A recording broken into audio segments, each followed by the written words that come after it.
Okay, so Shavua Tov, everyone, again.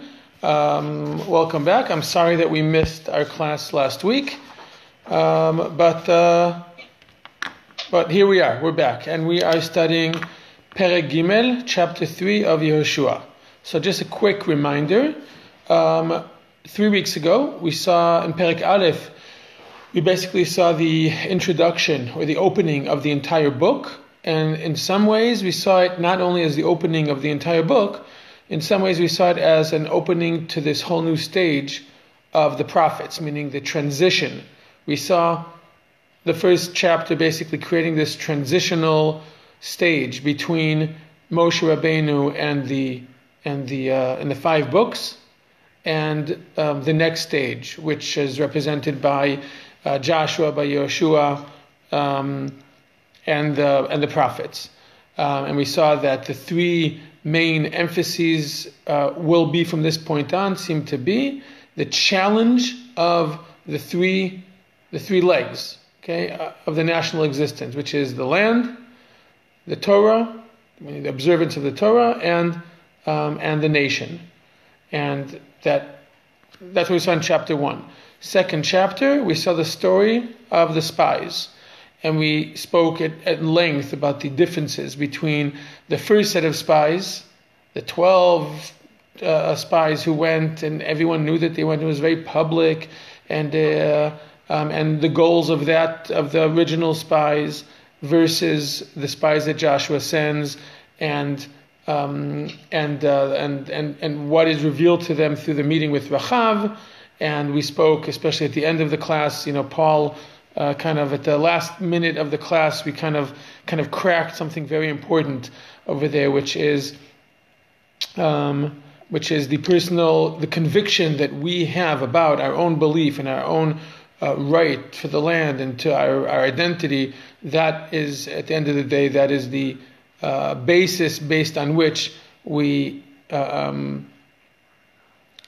handle ourselves when we come to the other nations, and that creates the right dynamic, etc. Okay, that's it. Just wanted to make sure we all remember where we are. As far as the story is concerned, they're about to cross the Jordan. Right? We saw that chapter 1 and chapter 2 basically overlap. They both talk about the 3 days. It's the same 3 days. The same 3 days that the people are preparing to cross the river are the same 3 days that the spies are spying. That's it. Now we're in chapter 3. Any comments, questions, any points before we start today's chapter? Okay. You guys can hear me though, right? You're not just, you can hear me though, right? Because no one's saying anything. What? We have no questions at this point. Okay. Oh, sorry, Batya has a question. Okay. A question, a short comment. It started with the word Vayashkem. And he stood up in the morning. It's similar to Vayashkem Avraham Baboker. Right. So each time it says Vayashkem, there is a definitive action afterwards. Right. Vayashkem usually means not just, meaning why do you have to say, like the first word here is just, it's an interesting word, and every time this word is used, Vayashkem, and it appears in a lot of places, we understand that it's a significant word. Because why do I need to point out that he woke up in the morning? Obviously, it could just say, they left from the Shittim. Why do you have to say he woke up? What, is it possible that a person's traveling from place A to place B without waking up in the morning? So there's a good example of a pretty mundane word that we understand means more than it's saying. And usually it means that it's said to be that they're getting up with vigor and with enthusiasm, and they're making sure to do what? Alacrity. Yes. Okay, so let's go ahead and start. Yeah. Okay, let's go ahead and start. Wait just a second. Let me just get my pages in order here. Okay. And we have Bilam, it's the same, right? The what? Didn't Bilam wake up the same way in a negative way? Yes, correct.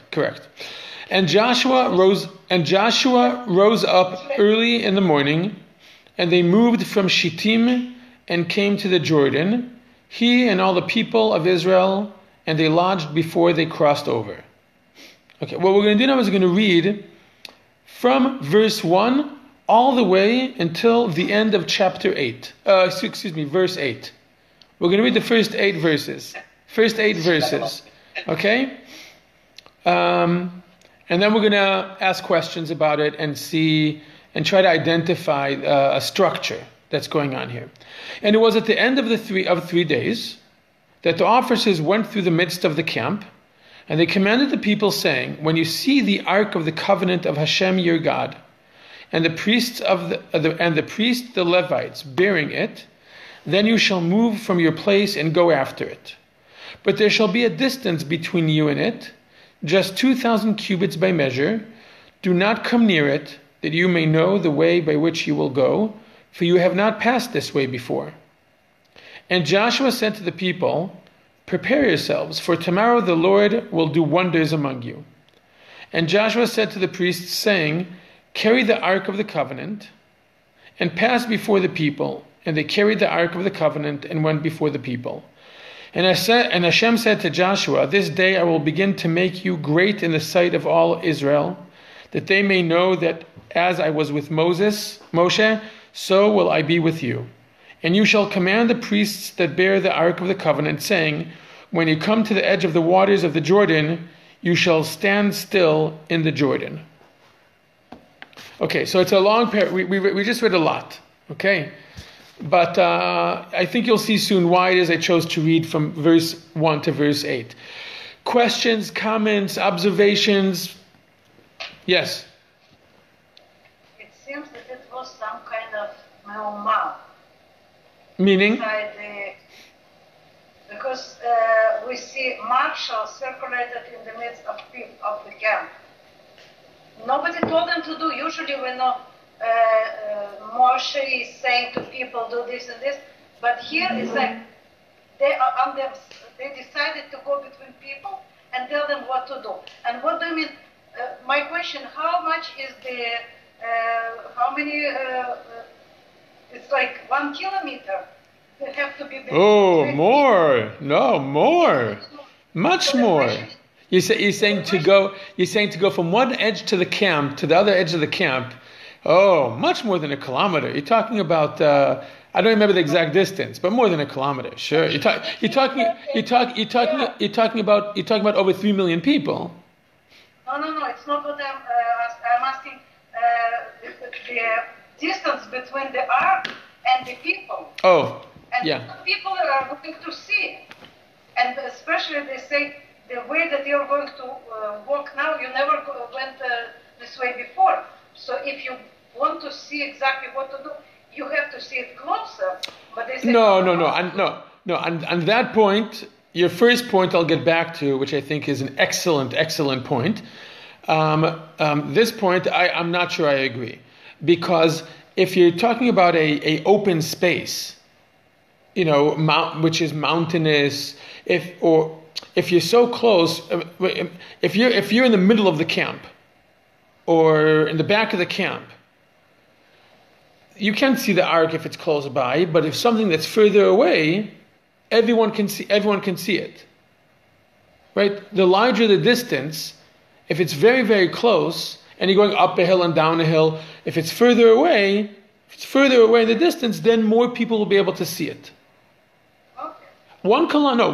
You're right. 2,000 cubits is about 1 kilometer. That's not that far. A person could see a kilometer away, especially if it's a group of people. You won't be able to see it all the time if they're going down a valley and then up. But if it's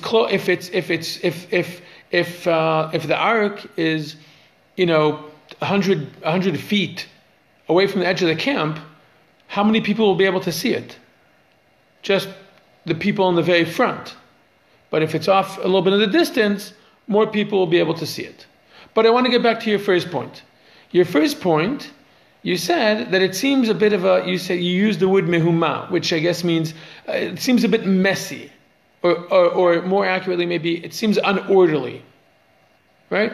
So it looks a little unorderly because, and I think you hit the nail on its head, but from the opposite side. What do I mean by that? Because you said, we're used to, in the desert, Hashem says something to Moshe, and then Moshe tells the people. Or Moshe tells the Joshua or Aaron's sons, and then they go tell the people. Okay? So you assume, your question shows, okay, you're old school. You assume that if that's the way it was during the time of Moshe, that's the way it should be, also during the time of Joshua. But we need to remember what we saw in chapter 1 and 2. That something fundamental has changed, or is changing. Because look, what is the direction of the events here? You're right. We are used to the order being Vaydaber Hashem al Moshe lemor. Hashem said to Moshe to say to the people. And then Moshe tells Aaron, or Aaron and his sons, or Moshe tells the people, or Moshe tells the heads of the tribes, and the heads of the tribes tell the people. But what's the order here? What's the order of who's speaking to whom? Verse 2. Right, the officers command the people. Verse 5. Joshua tells the people, and then Joshua is speaking to the Kohanim. And last, in verse 7 and 8, Hashem speaks to Joshua. It is exactly reverse. This is a perfect example where you just read it and you don't notice and you think, yeah, it looks a little messy. It's not a coincidence. It is exactly the opposite of what we're used to. Right? Yes, Sylvia. Yep. But is the order of the Psukim right? Because in Pasuk Aleph it says they arrived at the Jordan, but then in Pasuk 8 it says when you come to the edge of the waters of the Jordan, you should stand in the Jordan. No. Verse 8. Wait. Go ahead and finish your question. So, and then it also talks about the 3 days. Are we past the 3 days already? Are these new 3 days? Okay, excellent question. Excellent point. There's a lot of different attempts to answer that. I think from this, the simplest understanding is it's the same 3 days. We've already said in the last class that the order of the chapters is not chronological. Chapter 1 appears out of place, and that's what we said. That's the big chiddush that we had at the end of last class. That why would the prophet put chapter 1, which happened later, why would it put it first? And we said because history is not just a question of the physical, and this is a very important point when studying Tanakh, that history, and especially history in the way that the Torah is teaching it, it's not just a question of what are the factual things that happened, what are the physics of what happened. Rather, what is the memory, what is the effect, what is the impact that the events have on us. It says that is the significance of a story. That is the significance of what Torah is trying to teach us. Not just to give us a documentary of the events, rather to what is the significance of it. And therefore, for the purposes of introducing the book of Joshua, for the purpose of introducing us to the next stage in the relationship between God and the Jewish people, chapter 1 had to come first because of its message, even if it didn't happen first. So the actual order of the chapters is chapter 2 came first, then chapter 3, and then chapter 1. Meaning, right before they were going to cross the Jordan, Hashem said to Joshua, my servant Moshe has passed away, and you shall be strong and overcome, and you shall be strong and overcome, and you shall be strong and overcome. Okay? So, but what you're pointing out, verse 8 is not also is not equal to verse 1, because in verse 1 they came to the edge of the Jordan. In verse 8, what Hashem is saying to Joshua is the next step. Okay, meaning up until verse 8, they're camping at the bank. Okay, verse 8 says, when the Kohanim extend their feet one more step into the bank of the river, right? When you come to the edge of the waters of the Jordan, you shall stand still in the Jordan. Meaning, the moment they put their feet, the Kohanim who are carrying the ark, the moment they dip their feet in the water, meaning they're still on the Jordanian side, the eastern side, and we'll get this is an important point when we get to the end of the chapter. While they're still standing outside the land of Israel, the moment their feet touch the water, they should stand still. Okay? Okay. So, yeah, Paul. Some of this just seems very reminiscent of Sinai. The keeping the distance, the 3 days, the preparation. I agree. And obviously, and the fact that the waters are going to split, which is obviously very reminiscent of Kriyat Yamsuf. And I agree. And it seems, and this is what Batya mentioned before, and we will get back to this much more so soon when we continue with the chapter, that there seems to be almost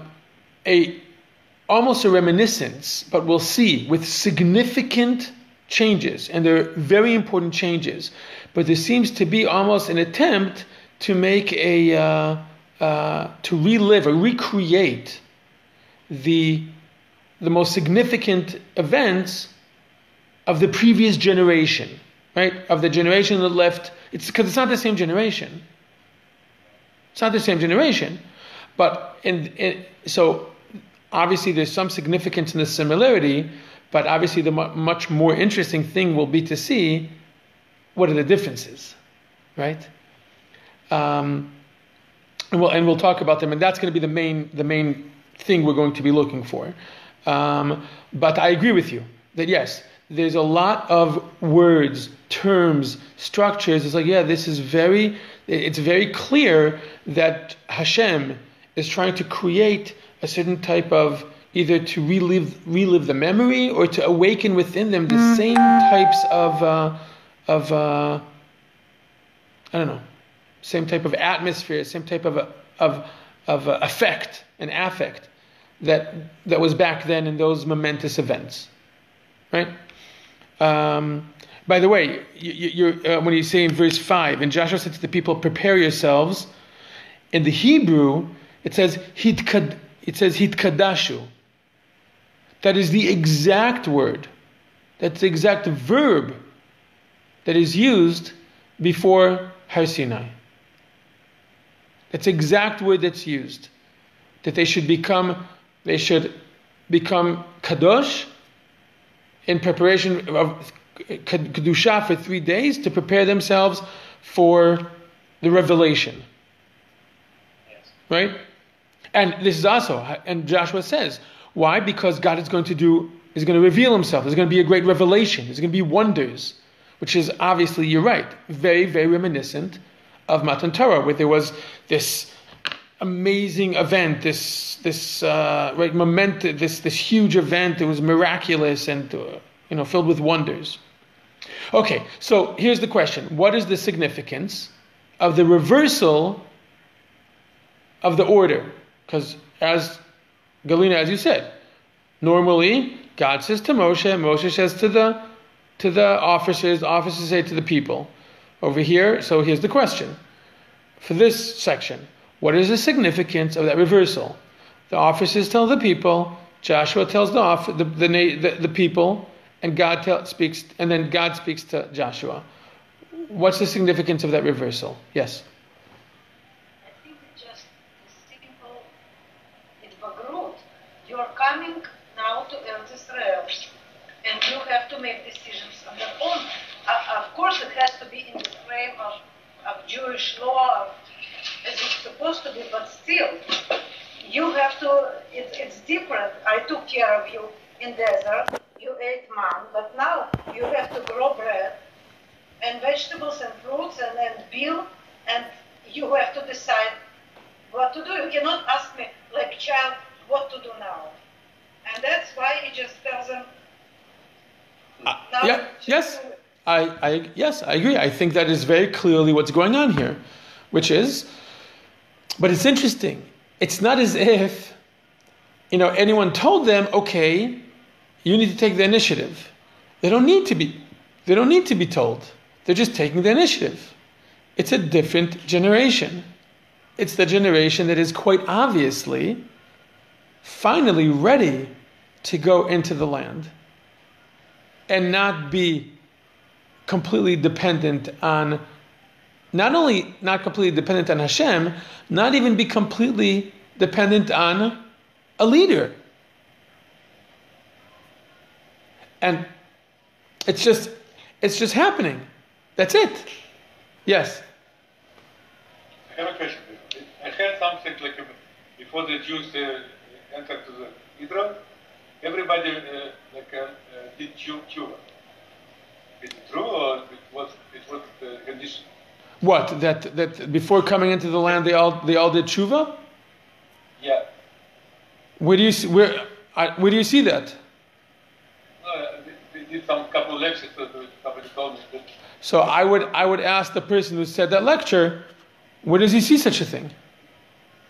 Okay. Meaning, I would say the fact. Meaning, when they say to him, prepare for 3 days, we actually saw in chapter 1 that when he said prepare, he actually said prepare food. Because the moment we cross over, we need to make our own food, and we're going to be waging war.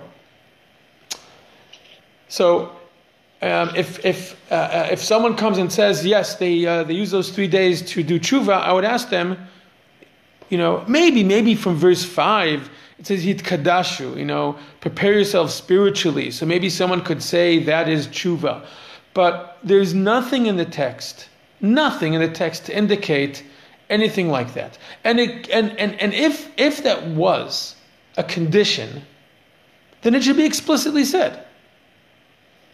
Meaning, to come and say that it's a condition, there's nothing to indicate that. If you want to come and say, oh, it's not a condition, but maybe it happened, maybe you could connect it. But to say that it's a condition, maybe there is such a midrash, very possible. But in the text, in the pshat, in the words themselves, there's not a single word that seems to even hint towards it. And when we get to the end of the chapter, I will prove that it is exactly the opposite. But based on what we saw so far, all I have to say to that is, where's the proof? I don't see any indication of that. When we get to the end of the chapter, I will prove the exact opposite. But we'll see at the end. Yes. Sorry, Galina, yes. Oh. Sorry, go ahead. It's just what you are saying about, it's different kind of people standing on the bridge of getting into Eretz Yisrael, because when you're going back to Exodus, and you are looking at the part when Israel panics, it's written, is this not the statement that we made to you in Egypt, saying, let us be, and we will serve Egypt? It means that even people, we know that only 1/5 of the Jewish people left Egypt. Even this 1/5, they still didn't want to leave. Right. Yep, it's a different generation. Okay, so, Rabbi, yes, please. The different generation. These new generations still followed Moshe through the desert for 40 years. So I still think it's remarkable that they can turn over in basically a very short period of time from being, orders coming from Hashem through Moshe to them, to the turnaround, and do it. In business with change management, it's very hard to turn people 180 degrees and do things differently. And, I appreciate it's not the same generation that left Egypt, but it's the same generation that went through the desert and took instruction from Moshe, from Hashem. It's a good point. It's an excellent point. No, I would have to think about it, because as you're asking, as you're pointing that out, I would say two thoughts come to mind, and I haven't really thought this through. Two thoughts come to mind. For those who are watching us on Facebook, I'll just repeat Paul's question or observation. Paul is saying, yes, okay, it's a new generation, and as we can very clearly see, it's a generation that, as Galina said, is more mature, more independent, unlike the dependency of the freed slaves who didn't necessarily know what to do with independence because they were already too accustomed to accepting, authority. But this generation, just a week ago, they were still under Moshe's leadership, and we're still accustomed for the last 10, 15, 20, whatever years, they were still accustomed to following, one authority and one centralized authority. So from an organizational perspective, if you want, for them to go from being, to follow one leader to suddenly taking initiative, even it's still. So I would say two thoughts. One, I'd say that I think it deserves contemplation to see if we can detect in the book of Dvarim and Bamidbar, quite possibly, I'm just thinking out loud, examples of where this generation was very different than the previous generation, and that we would see in the desert, possibly. This is something that needs to be looked. Could we find already in the stage in the Torah, in Parshat Chukat, which is where the generations kind of switch and the Torah just skips 38 years, would we suddenly find more of an independence of the people in the way they behave with Moshe? I don't know. I think it deserves... That would be helpful. It would require investigation to come and check to see. And the second thought that comes to mind is that, that sometimes... I'll use an example, a theoretical example. So it happens a lot of times. That you're in an organization. I'll use the example of a school or a shul where you have a very significant figure who has been the leader of the community or of the school or of the organization, who was the founding person or was a very, very significant person that everyone has a tremendous respect for. And you come to a certain point where kind of everyone knows, okay, it's time. We need new leadership, but no one is actually going to come and say, and everyone's still following the leader out of respect because this person deserves the respect. He really does deserve it because it's his company, it's his community. It is. Everything is things. There's a sense of gratitude and a sense of obligation and hakarat tov to this person, which is well deserved. And therefore people say, okay, we'll wait. We'll wait until this person is gone, until they know it's time, or until whatever happens. And in the meantime, we'll just follow him because we believe in him and because he deserves it, and because we still have what to learn, and we'll just, appreciate him until the last moment that we still can. But the moment that person's gone, okay, we all know it's time to turn over a new leaf. So I think this is not an uncommon... I can relate to it in life experiences, but it's just a very beautiful answer about the fact that we don't see it, but the preparation has been happening in the background, even if we can't find something. Right, but I think we could, but I would have to think about it. I'll just read. I have a comment here from Oleg. Well, sometime, just 1 second. I have a comment here from Oleg. He wrote the following: well, sometimes people are ready to be on their own, like grown-up children, but they are still bound by custom, and once the head of the family is gone, they are free to do what they want. Okay, very similar to what we just said. Yes? Can it be the example with the change of the change that you just spoke about it with the rock? Because in the first time, yes, God tells him, hit the rock. Second time, it doesn't speak to the rock. And Moshe, he is not speaking, he's just hitting the rock. You're right. Because he doesn't yes, speak. but you're right. But there's nothing different there necessarily about the behavior of the people. That's more about Hashem giving us the message, Hashem saying, I Hashem know that you, the people, are no longer in the same place. That you are a different generation and you need different leadership. And here Moshe has failed at transitioning to a different type of leadership, and therefore he's not going to take you into the land of Israel. But although it would be interesting to look, and I think there is evidence for this, to see what is the language that was used by the people when they asked for water the first time versus the next generation the second time. But that was an interesting thing to check out at a different time. Okay, so I would like us to continue. So we see here a reversal of the I wouldn't say the chain of command, but the independence and initiative of the people, that they understand what needs to be done, and they have a general understanding, the officers, what's going to be done, and therefore they just go and they tell the people. And even if we're not even completely sure in what is the chronological order of these verses, the fact that they are presented in this order sends a very clear message. I do think they also happen in this chronological order, but there's a good example where the method in which, or the style in which it's being written in itself holds a certain important message to us who are reading it and noticing, as you did, Galina, what's going on here? This is so different than what we're used to. Yeah, it's because it's different. And we need to get into the mindset as we're reading these and going, that things are going to be very different as we enter the land of Israel and as we leave the desert. And it's going to be more dependent on the people. There'll be more room and more of an expectation that the people themselves take initiative. That, of course, opens up, as we'll see later on, much more room for mistake, much more room for error. Fine. That's part of the challenge. That's why be strong and overcome. Be strong and overcome. Okay. Okay, we're continuing to verse 9.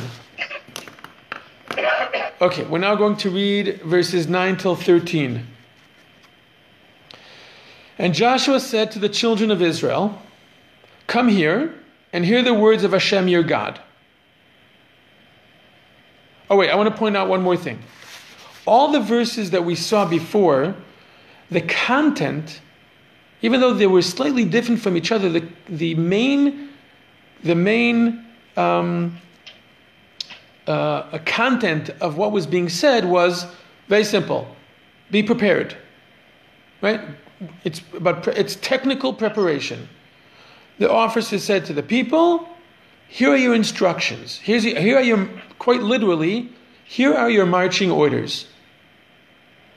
The ark is going to be in this location. You need to be able to see it and follow it, and don't get too close so you don't get lost." It's very technical, right? Just be prepared for what's going to happen. And then Yeshua says to the people also, he prepares them. It's not so technical. Over here, he's preparing them spiritually. This is what you need to lead Kadesh. You need to sanctify yourself and prepare yourself. Okay? Why? Because something momentous is going to happen. It's still about being prepared. And Hashem is preparing Joshua for what? For what's going to happen to Joshua. I'm going to make sure that your status is solidified in the eyes of the people. Wait, why is Hashem saying this to Yeshua? He's preparing him. Say, this is also part of what's going on. Hashem is saying to Joshua, part of this is about solidifying your position. So it's about everyone's preparing everyone. Okay? Now we come to verse 9. And Joshua said to the children of Israel, "Come here and hear the words of Hashem your God." Right? This is already a lot more familiar. This is kind of going back to the old style of what we're familiar with, right?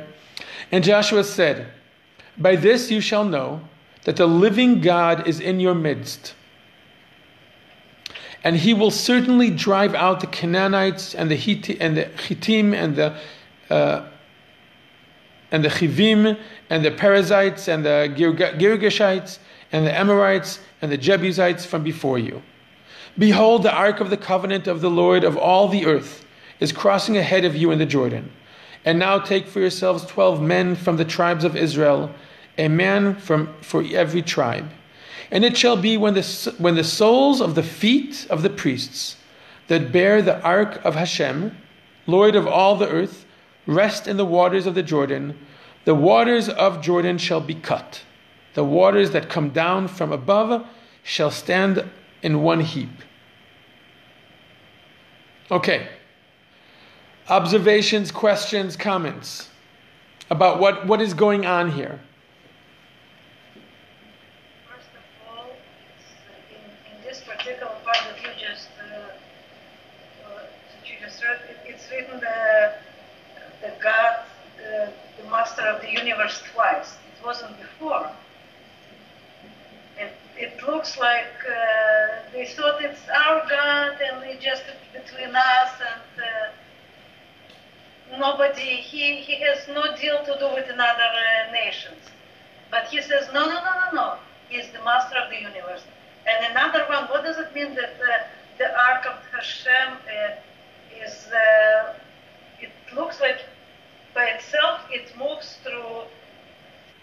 not through the water, near the water of the river. It's like nobody holds it. You're right. In verse 11, it says, "Behold, the ark of the covenant of the Lord of all the earth is crossing." It almost it doesn't say the it should say the priests, will cross with the ark. It almost seems as if the ark itself, the emphasis here is on the ark, as if the Kohanim don't exist. Okay, Oleg's point asks the following question: What was the purpose of these 12 men? So that question we're going to have to wait for the full answer till the next class, because in chapter 4. Okay, but we can still offer some suggestions. But the full answer, because we're not going to fully see what these 12 people do until we get to the next chapter. Yes, Paul. That's kind of related to that, because I'm trying to remember when the Sea of Reeds split. Wasn't it one individual who put his foot in to cause the split? Would anyone like to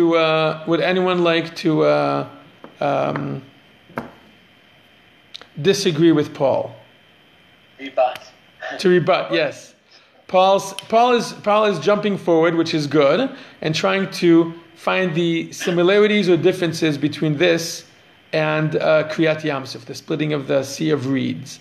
And he's saying, also over there, Paul's saying, this is reminiscent of Kriyat Yamsuf, when one person. So he's saying, the difference is over here, it's 12 people, over there it was one. Would someone like to offer a rebuttal? I don't understand the idea. What caused the split of the Sea of Reeds, of the Yamsuf? My understanding was there was one individual whose name escapes me. Nachshon put his foot in and went up to his neck, and then they split.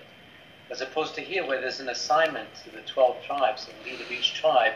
So the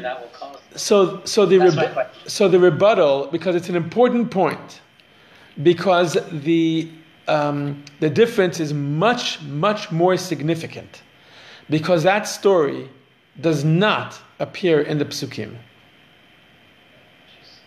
Alex's point behind me here. Saying it's a midrash. That is a midrash. I may not have heard it. No. And hopefully now it is a midrash that says that Nachshon jumped in, and when the water got to the tip of his nose as he was about to drown, then that caused the opening of the sea. It's a very nice midrash. It's a beautiful midrash that is very, very significant, but it is the opposite. It is complete opposite of the actual story. What action triggered the splitting of the sea of Yamsuf? What action triggered it? It was Moshe Rabbeinu with his stick. Correct. Moshe Rabbeinu didn't even hit the water, he lifted his stick over Neteh yadcha al hayam, al hamayim, right? That he held his staff over the sea. Okay, so it was what? And then the wind came, and correct. And then right, and then wind came, and for the entire night, the wind somehow caused the splitting of the sea.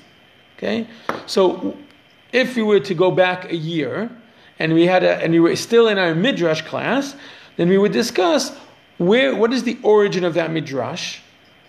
What is what in the text does it somehow connect to, or what does it connect to as far as the larger context of the chapter there, and what is its purpose and what is its message? Okay, but we're not going to do that.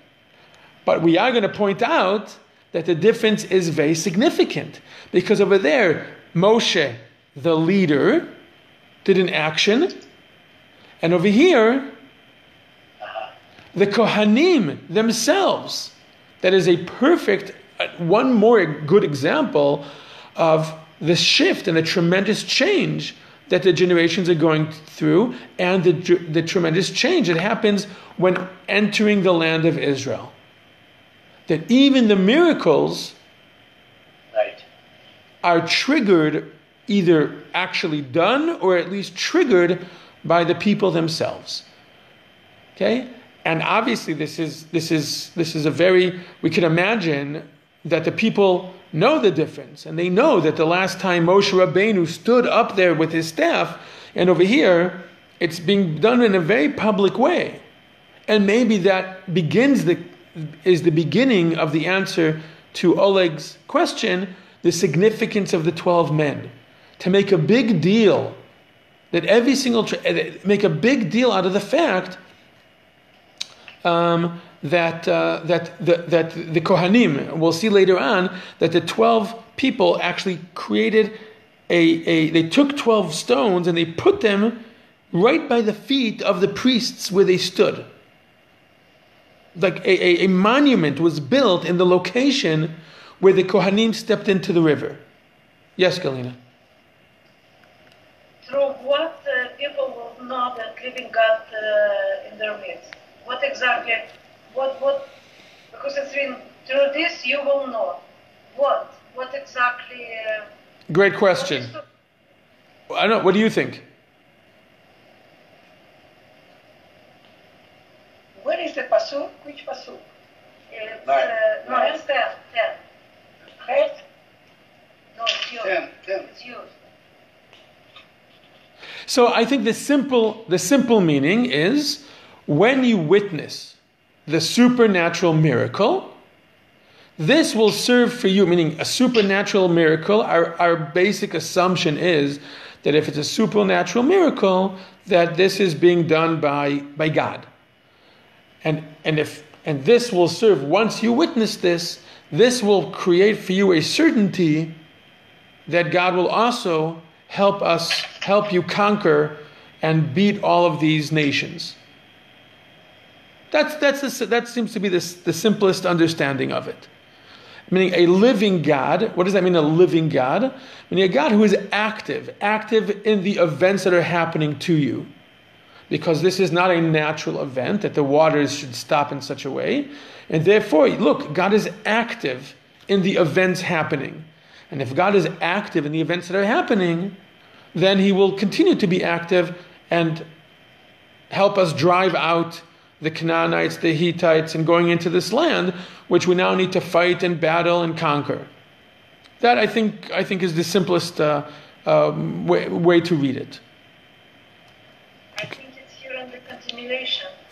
It shall happen just as the soles of the feet of the Kohanim, the verse of that, rest in the water. I think this is the answer. That what?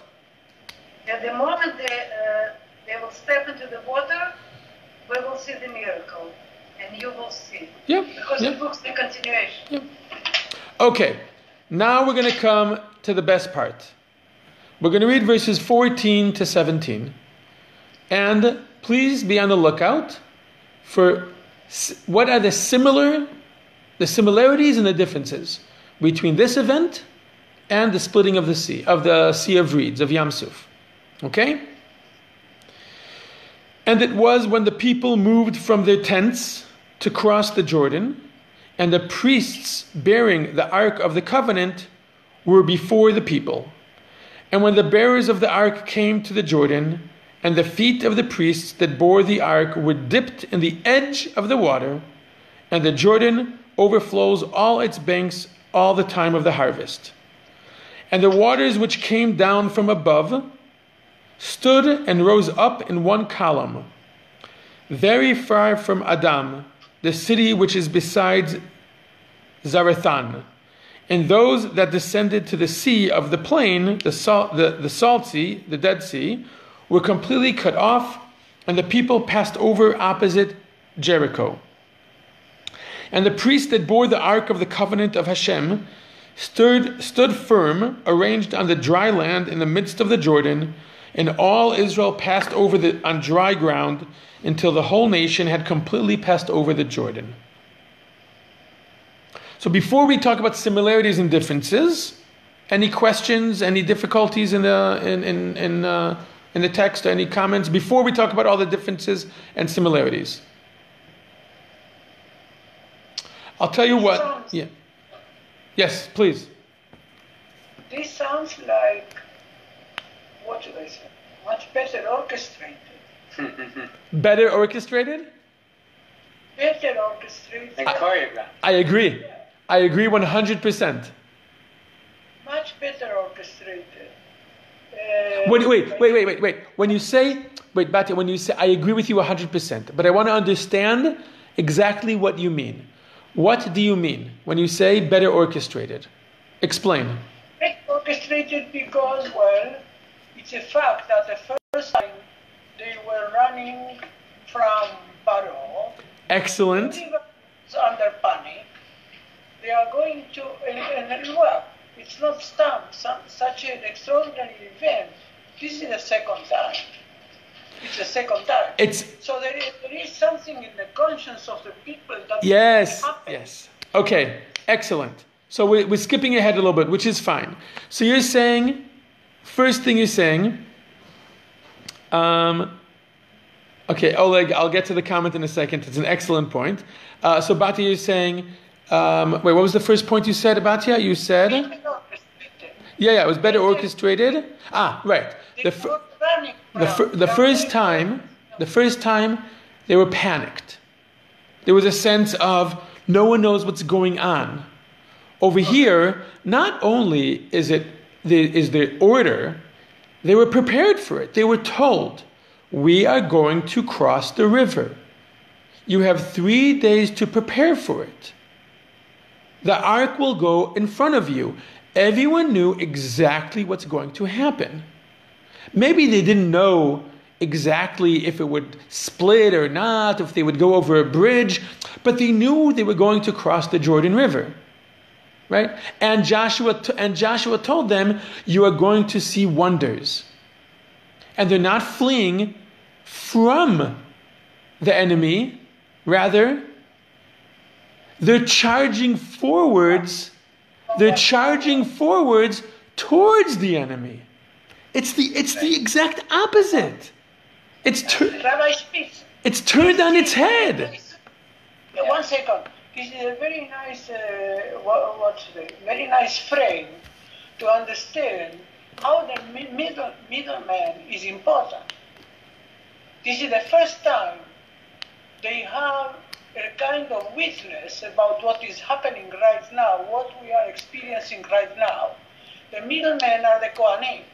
The Kohanim are standing strong and allowing them to pass. They are present. Right. They are a presence. Right. They are a witness. They are like, what is the word? Allowing it. They are. They're facilitating it. Facilitators,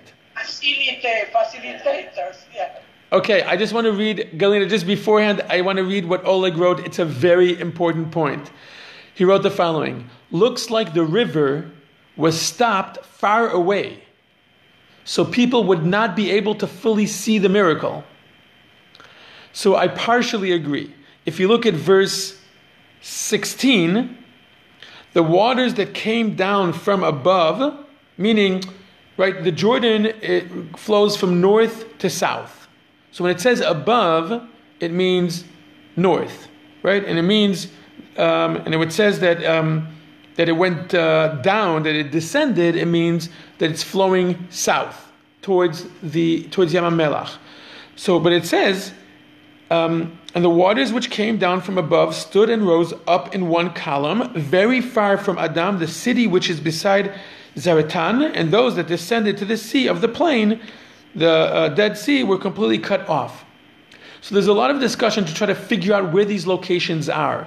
But I agree with Oleg that basically all they saw is suddenly the water stopped flowing. Meaning they saw suddenly water just stopped. Meaning they didn't see, before that, I want to point out that wherever the water did stop, if you were standing where the water stopped, you would see one pillar of water. I think it's very visually, it's in contrast. What did we see in Yam Suf? 2 walls.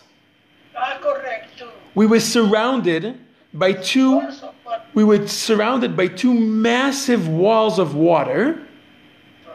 And you're walking, and every single step you take, you're staring at something wondrous. Every single step they took, they have these 2 walls of water that are defying logic and science, defying gravity.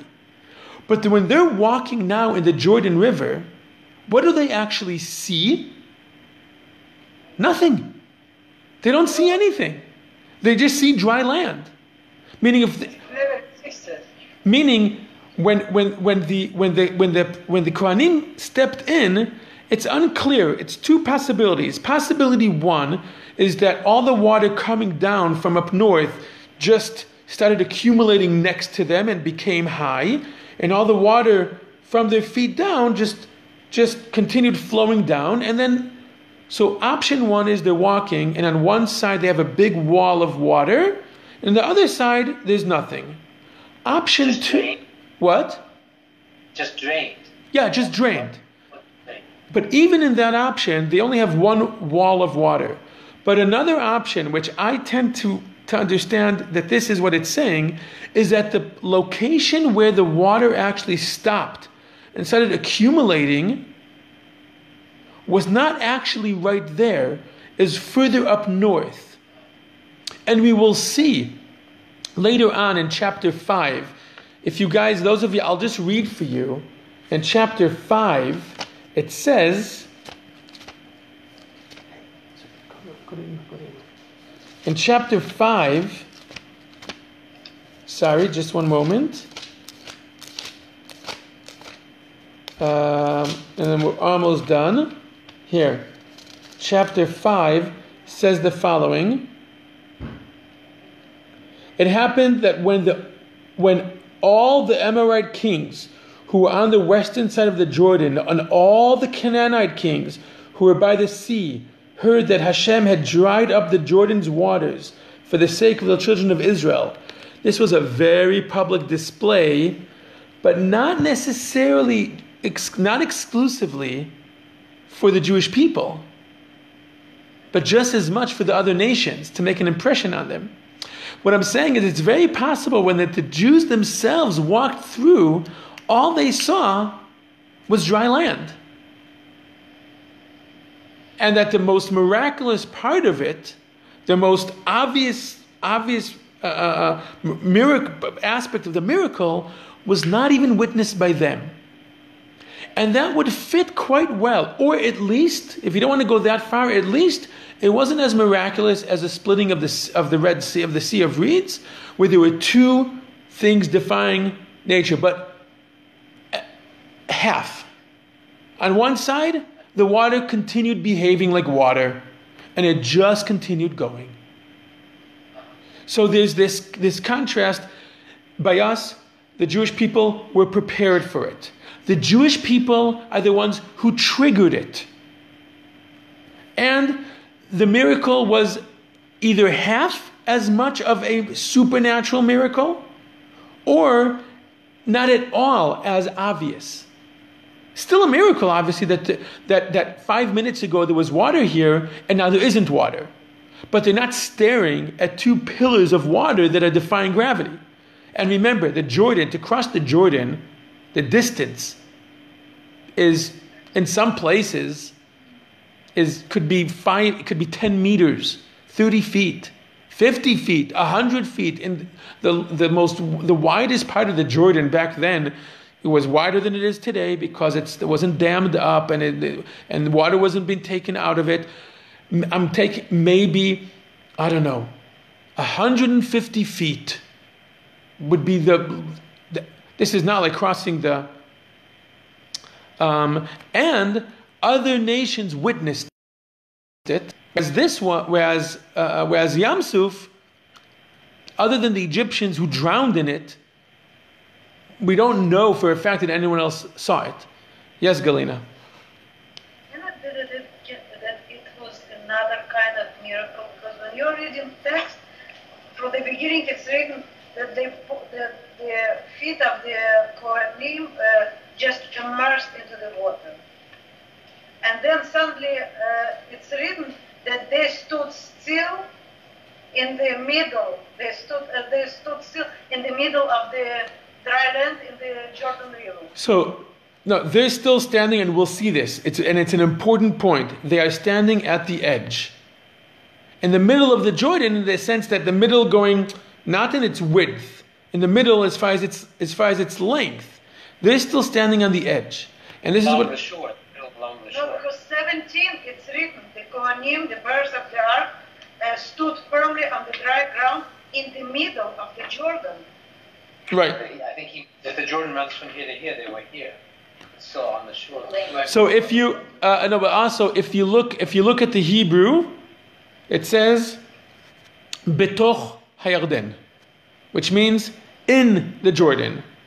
The word middle does not appear in the Hebrew. It says inside. It doesn't say in the middle. That word, it does not appear in the Hebrew. I want to point out one more thing, okay, which is a very important point.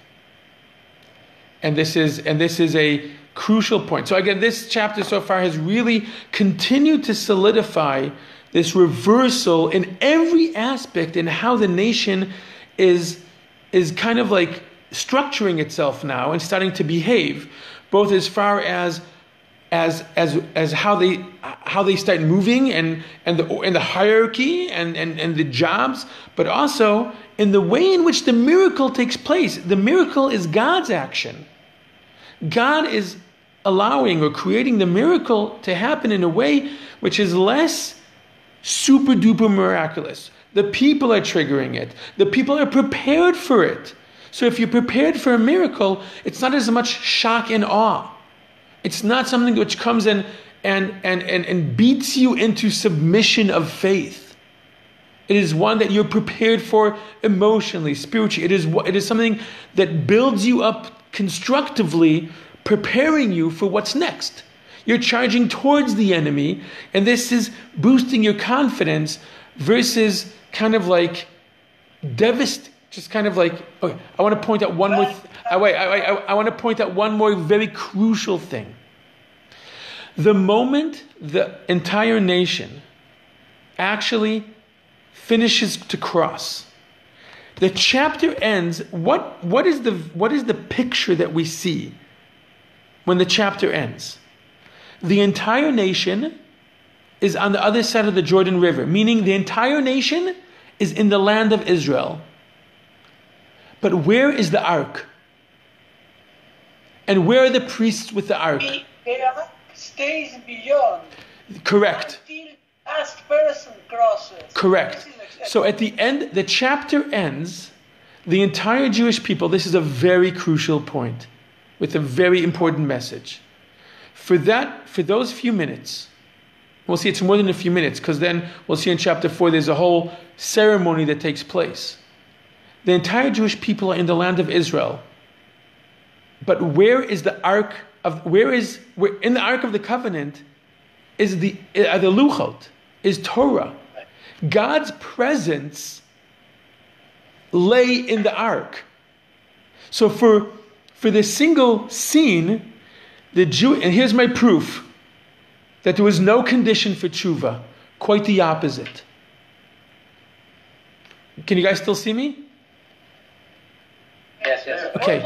Wait. Do you see what I'm saying? For a moment, the first stage of the Jewish people entering the land of Israel happens without the Torah. The Jewish people, for a moment, for at least a certain stage, the Jewish people enter the land of Israel and are in the land of Israel without the Torah, without the Luchot, without the Ark. The Ark and the Torah are still in Chutz La'aretz. They're still outside of Israel. This is my absolute proof that there was no condition for tshuva. Quite the opposite. We shouldn't think that the only connection we have to the land is because we're doing the right thing. No. Our connection to the land transcends and predates our connection to Torah. Remember, Abraham was promised the land before we received Torah. Now, and this is a very important point. And when you come, and I'm going to get political here. Now, here's my political disclaimer.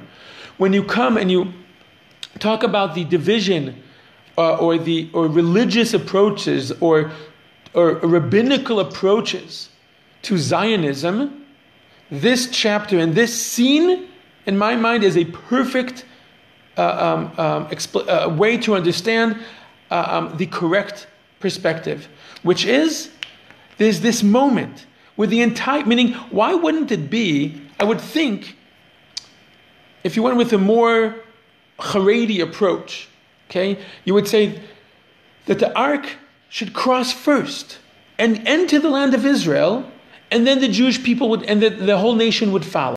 Or that they would cross the Jordan and stand at the edge of the Jordan River on the Israel side. But they didn't. The ark, the moment they touched on the eastern side, while they're still in Chutz La'aretz, and the entire Jewish people cross, means that our connection to the land of Israel as a nation is not conditioned on Torah. Of course, we are commanded to keep the Torah. And of course, there's a symbiotic relationship, as we'll see, between our observance in Torah and our connection to the land and our success in the land. But it is not conditioned. There's this scene at the end of the chapter. The Jewish people are in the land of Israel. It's finally happened. And where's Torah? Torah and Hashem's revelation, or Hashem's presence, is still in Chutz La'aretz. It's an unimaginable scene. Yes? So, Rabbi, I have to apologize because I'm leaving not because of what the rabbi said, but because I have to go at this point anyway. Sure, no problem. I just want to put something on the table, and then if there's more, I can listen to it afterwards, I suppose. But I thought I understood some concept about if we don't keep the Torah, we'll be expelled from the land. So yes.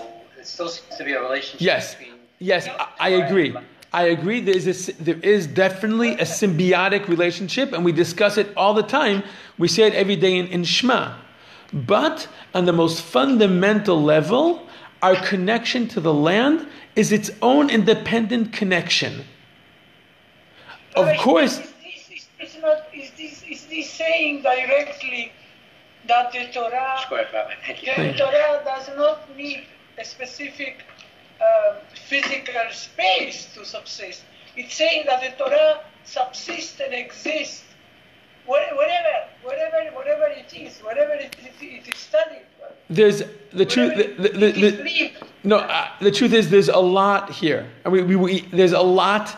This scene, the way in which the chapter ends, without the Kohanim crossing over yet, and without the Jordan returning to flow fully, the fact that the chapter ends here is very, very disturbing, very, very thought-provoking, and there's a lot that needs to, and I'll leave that for each one of us to figure out.